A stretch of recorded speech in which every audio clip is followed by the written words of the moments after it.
really old women. Who do you want to take care of you when you get really old? What do you think the old women said?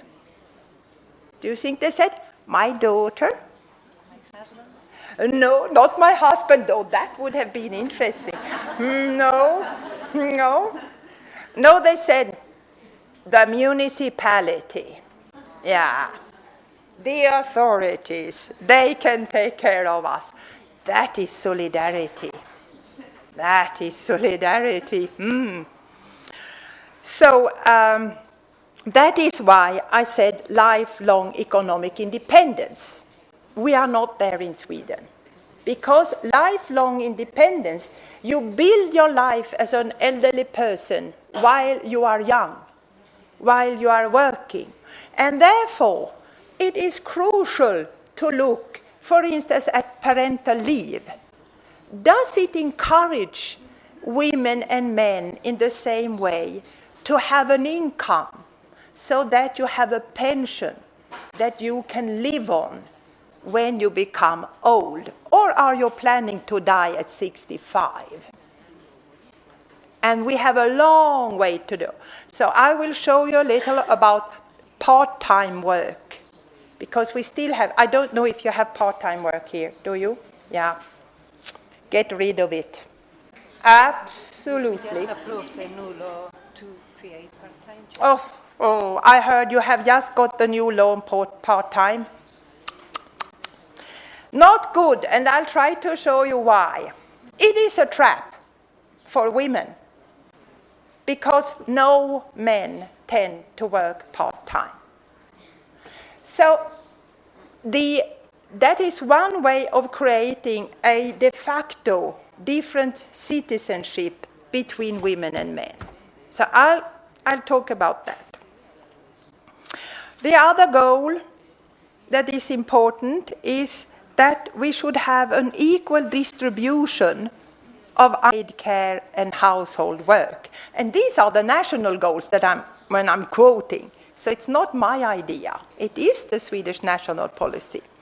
An equal distribution of unpaid care and household work. Women and men shall take the same responsibility for household work and have the same opportunities to give and receive care on equal terms.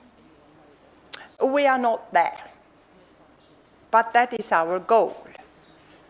And so you have to work with the labor market, with the policies, but you also have to be able, or you must have the courage to talk about the situation at home. I think it was it Magdalena who showed the funny cartoon? Capitolina. Wasn't that about household work? Yeah, he was sitting, watching telly, or was he reading something? And she was running around. So if you want to challenge patriarchal structures, then you have to say even men should take care of the household work, and they should take care of the children. But we are not there yet, as I said. Over the years, we've had different strategies in Sweden to reach the goal of equal power between women and men. And I'll just talk briefly about the 70s and then go back to the 30s. And that is because the 30s, the 1930s, that is very much the starting point of the Swedish welfare model. So, and it was a deep crisis in the 30s. So I think we can learn a lot from the 30s. Though I want to stress at once that there are similarities between today's crisis and situation and the 30s, but there are also differences. And we should act from the fact as it is, not as it was. So, and the differences and I'll stuck to the Swedish situation, and you know Spain better than I do. The difference is that Sweden was an agrarian country in the 30s. The majority of the people lived in the countryside. Though it was a time of shift because we were turning into an industrial economic society. Yeah. The population had very low education. Sweden has no long history of highly educated people. It was a low education. Today, especially women had low education. Today, women have high education. And I think that is your situation as well. Yeah. Therefore, what you do today, you must look at the fact that women are more highly educated, especially among young generations, than men are. And what happened if those highly educated women should work part-time or take all the parental leave? It's a disaster for their strength in the labor market. So, and I'll come back to that. Another difference between the 30s and nowadays is that Sweden was a poor country. Still, there was poverty. And that's not around. Of course, there are people who have a lot of money, but still it's a rich country. So I think we all have to think really deep into our hearts and our head. What do we want to use our money for? What are we going to do with our richness?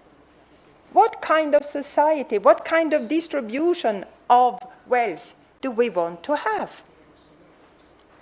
And I think that is important when you talk about the issues for today's conference, because sometimes in Sweden, I think that people say it's a pity we are people. It's troublesome that we are human beings, because human beings need a lot of care, don't we? We are born like, you know, we don't survive if no one takes care of us. People tend to be sick and need to be taken care of, and that is a problem.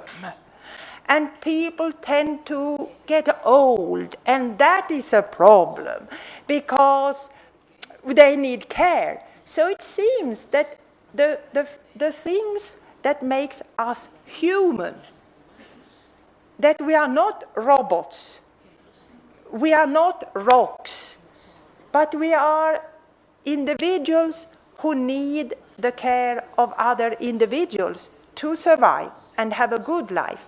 That is seen as a problem. And they say, oh, it costs so much, all this caring, giving, it's so costly. So what should we use our money for? Buy another dress? A bigger house? Yet another car? Because that is what it is all about. That is what is important. Do you think so? Or should we say that the wealth we have in Europe, in many countries, should be used to create a more human society?